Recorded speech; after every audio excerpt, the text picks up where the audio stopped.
Welcome to Right Media.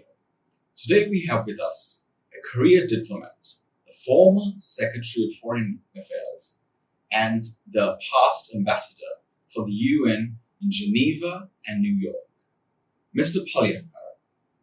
Welcome. Thank you. Thank you for this inquiry. Pleasure to be here. So, Mr. Palihakkara, in your experience, how do you describe the current state of Sri Lanka's diplomacy? That's a good question. Right now, our diplomacy has its work cut out, I would say. Sure. As you know, diplomacy is most effective when it conducted from a country which is, even if it is not prosperous, it's on a sustainable growth path, and a country which is stable and predictable. Okay. And whatever it says has traction growth. But right now, as we all know, we have a situation of crisis in the country, Correct. both economic and political. And this poses certain challenges to diplomacy, because it's not the ideal condition for normal diplomatic growth to progress. Nevertheless, it is an interesting binary challenge, I would say. On the one hand, your diplomatic activity is impaired to a certain extent because of the crisis. I wouldn't say it is enfeebled, but impaired, constrained. On the other hand, the other aspect of the binary is that it is the very reason that you have to have enlightened diplomacy, because recovery from the crisis requires certain external inputs, which involves both negotiations with your interlocutors, your creditors, your bilateral partners, multilateral organizations, as well as harmonizing a very complex group of state and non-state actors. So that's why it's an interesting binary. Work is cut out, but we have to persevere. Mr. Palihakkara, in all the knowledge in all the countries that you visited and represented Sri Lanka in, what do you think the domestic factors that have influenced Sri Lanka's foreign affairs in diplomacy? Was it something that you already mentioned in your earlier statement, or is there something more to add? I'm glad you raised that point. In a sense, domestic foreign affairs nexus is a very pronounced one, especially in the current perspective. Economic crisis, as well as the long-standing challenges we have about accountability, human rights, and other things in Sri Lanka are basically the outgrowths of domestic deficits. Certain failures on our part, the leaders, politicians, the bureaucracy, and even the voters themselves, to develop harmonizing approaches to our problem. So there is a lot of research done by various think tanks and countries. It is an established fact that domestic and foreign relations, there's a very functional nexus between these, and then most of the current Sri Lanka's problems have this nexus at play. So we need to work both domestically as well as diplomatically to overcome this. Uh, Whether it is reforms needed to recover from the crisis, or enlightened approach to resolve the long-standing ethnic issue, accountability issue. All these requires very committed and persevering domestic action to build common ground on these issues domestically. If you don't do that, external interventions, prescriptions like Human Rights Council resolutions, like various Western countries, not only Western countries now, even non-Western countries, uh, making very intrusive recommendations to us to do certain things. So we need to have our domestic act together. Then getting our foreign policy act together will become that much easier. So, Palihakkara, what do you think are the implications of the UN-funded office in Geneva for Sri Lanka's sovereignty? That's a question that fundamentally relates to what you asked me earlier, the domestic foreign affairs nexus. First, this UN-funded office in Geneva was established pursuant to a Human Rights Council resolution. I think that is 30th session, 30/1.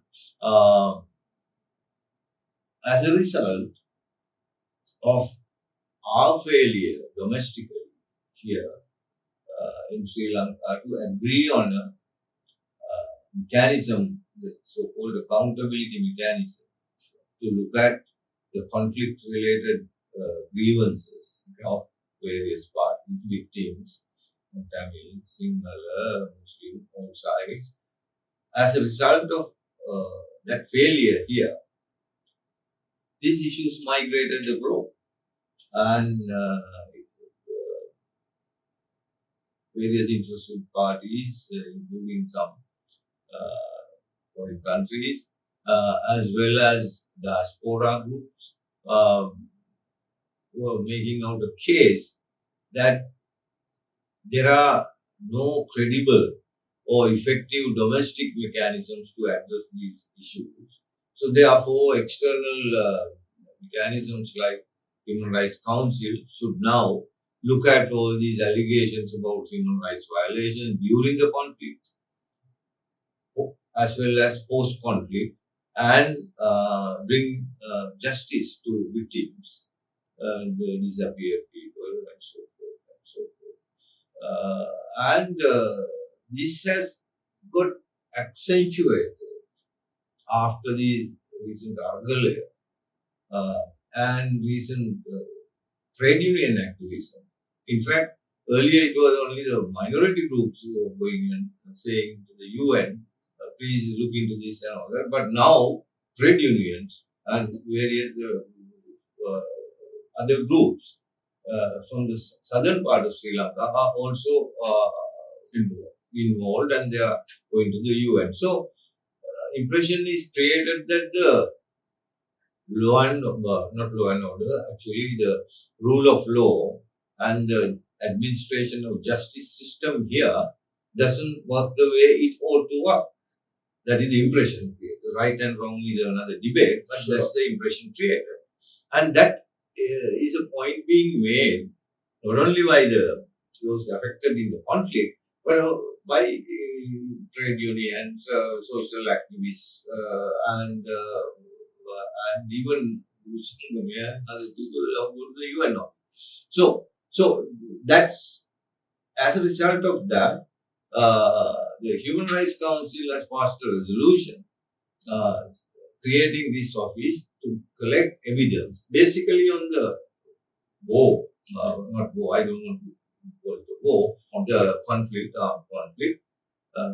during the conflict time, and now To this, at the last session of the Human Rights Council, they have added what they call the economic crimes. Economic crime. So it has, the mandate got expanded. Now, that is how it happened. Now, your question, what is the impact of it? Frankly, it is an unprecedented action on a sovereign country because basically they are collecting information about alleged offenders here who are alleged to have violated rule of law, human rights, or other or guilty of other illegal act, or suspected of other illegal activity, and that evidence could be made available to jurisdictions in foreign countries to, if necessary, detain them when they travel abroad, and so on. It's an unprecedented measure on a country, sovereign country.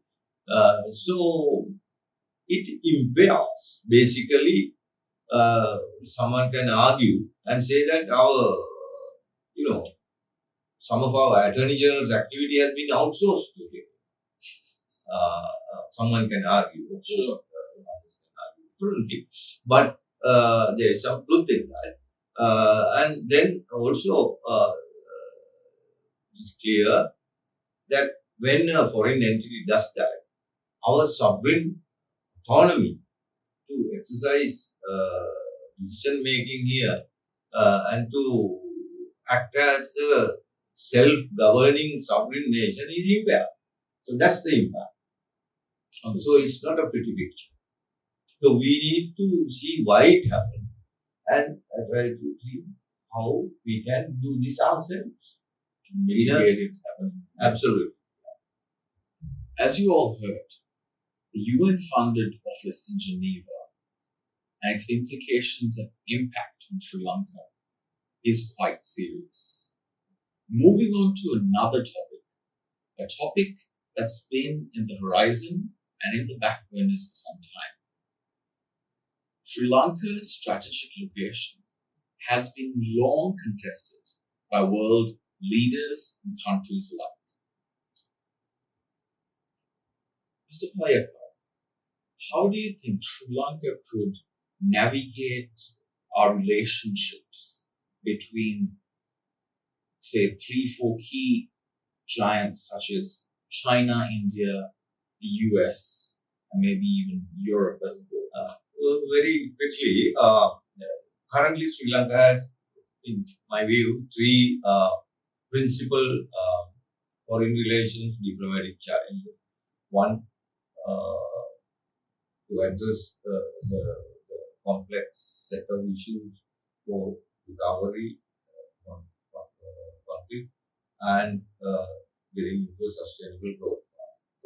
Second one is the one you referred to, the dilemma or trilemma, I would say. Trilemma of deepening and widening relations with the three countries, China, India, the US-led West, as you mentioned, US-led West, without ruffling their geopolitical feathers, without upsetting their geopolitical interests. And the third one is, of course, the one we discussed a little while ago, how to handle the accountability and reconciliation issues in a credible way, in a way that will do justice to the victims of the conflict, because they have suffered. That is the truth. So these are without letting these things migrate abroad. So these are three challenges. So the second challenge which you mentioned, handling this trilateral relationship, is very much a priority. How do we do that? Well, there is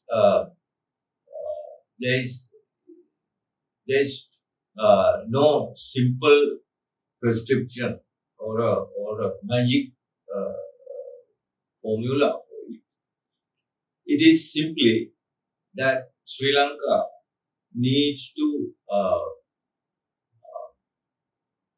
keep its biggest asset, that is our location value, strategic, geopolitical, and commercial value. Must keep this asset intact without allowing it to become a geopolitical liability for us. In so doing, we have two choices. Should we join some alliance and try to protect that, or do something else? I think joining an alliance will be fraught with danger. The zero-sum approach, we know, is not going to work, and it will not be possible to handle that. It will result in parceling out our sovereign assets, and all that, and try to balance that. A weighing scale approach to that Which is already happening. it is not in our interest. It doesn't work. So the other choice is alliance neutrality. We should not get sucked into power rivalries. We must remain democratically governed, stable, independent. I don't want to use the word non-aligned because a lot of people understand that. Accountable? Sorry? Accountable? Accountable, yes. Accountable nation which does not want to get into any kind of a strategic or military alliance with any country or a group of countries, but open to investment from all countries, so that we will not be accused of being on the wrong side of any power. Sure. Because we want to benefit from all sides. Okay. So, alliance neutrality, not alliance partnership, should be the basis of our diplomacy and foreign policy approach. You can call it non-aligned, you can call it multi-aligned, or omni-aligned, or neo-non-aligned, or whatever. I mean, that's the terminological. But the core of the policy is that shun power rivalries, open to all. We are commercially aligned, but strategically not aligned. So that should be the core of our diplomatic approach. Mr. Palihakkara, in our strategic location and in the ideal scenario of us non-aligning ourselves with a country or a group of countries, how could Sri Lanka leverage our strategic location and our assets to benefit or invite multinational investment and corporate growth in the country? Yes. A simple answer to that is we should be a democratic, accountable, independent country with stable, predictable government. So that is the greatest leverage we have. Try to play strategic or geopolitical cards and leverage our will hasn't worked for many countries, will not work for Sri Lanka. So the principal requirement or a core requirement for that kind of a predictable nation and a governance system is to have consensual approaches to public policy issues to the extent possible. Certainly on critical issues like accountability, economic policy, and foreign policy and national security issues. Then you become predictable. Sure. Investors don't come because they are persuaded to come. They will come here if we are a accountable country, if their investments are secure here through the rule of law, and if they have trouble, there is a credible court system here to which they can go and get justice. And then only the other advantages of our being located close to the main east-west traffic routes and other come to play. Basic issues are those. So we need to create consensual approaches to public policy. What one government does in terms of inviting a foreign investment should not be uprooted by the next government that comes along. And when we agree with a set of reforms that are good for us, not because IMF or anyone says it, but reforms that are good for us, then the next government should not come along or should not promise to the voters that when we come, we do something different. So you lose predictability. Then there you leverage. So this is so therefore I think the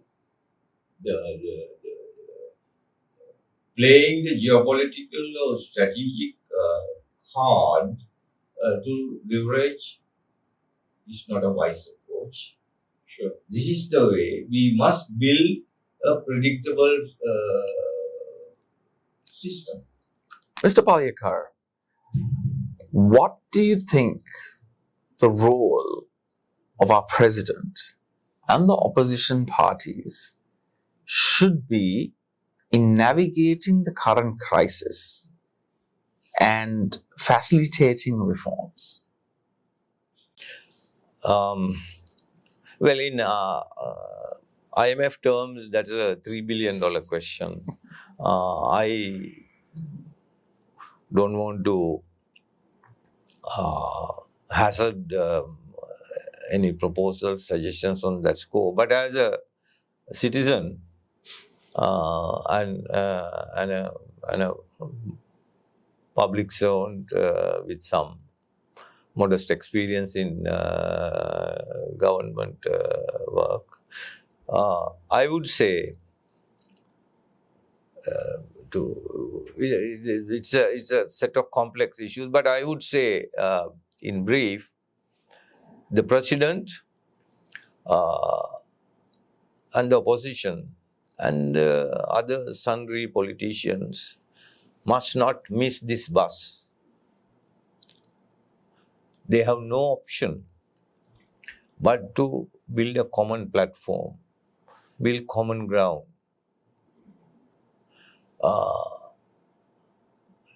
We are all responsible for this mess.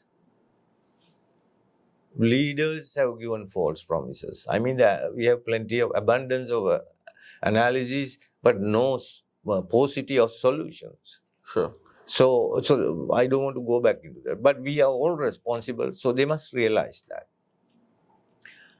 On this issue right now, we are talking about diplomacy, foreign relations here today. On the three critical issues, I said the crisis recovery and these relations with this trilemma of managing these three foreign entities, and thirdly, accountability, reconciliation. On these three issues, they must build some common ground.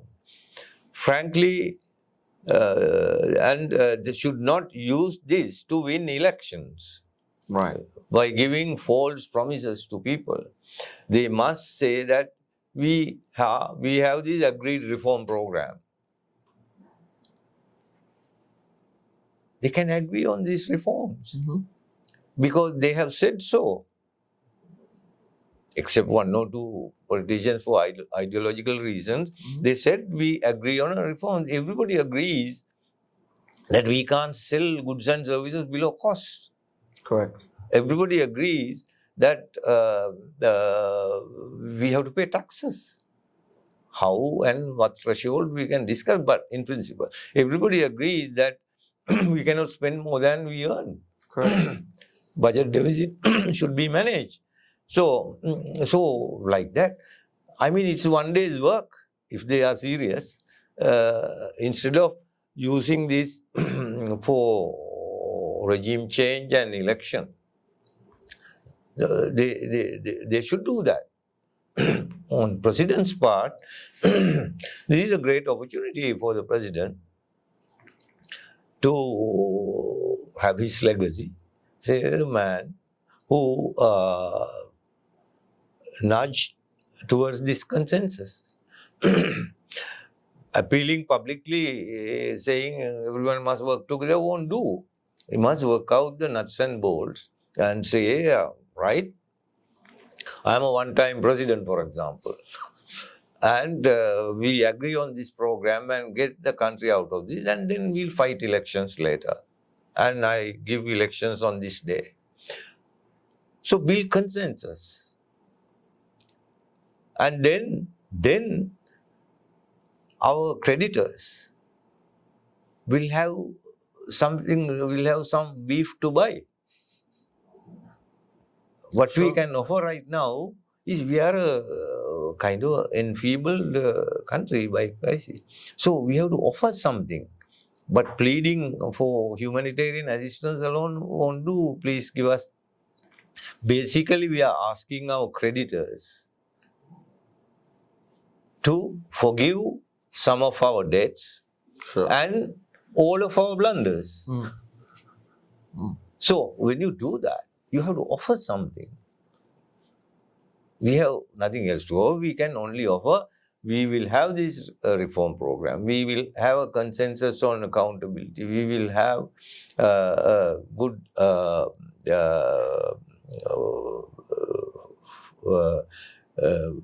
non-aligned or whatever term you want to quote on foreign policy approach to this.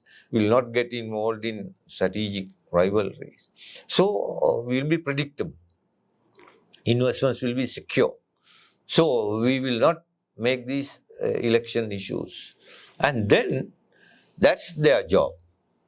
Not going and telling people we will give you the Tauti Sabhavan after the next election. No, that won't work. As you all heard, we touched on many a subject that not only has direct implications to our well-being, but our nations, our motherlands, our future, our children's future, and our relations in diplomacy and foreign affairs.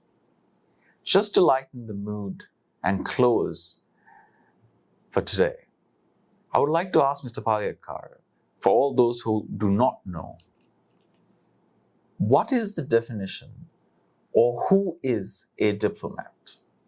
As you know, I'm a retired public servant, and diplomacy has been my job description for about maybe 40 years or so. So I'm still trying to figure out what that is.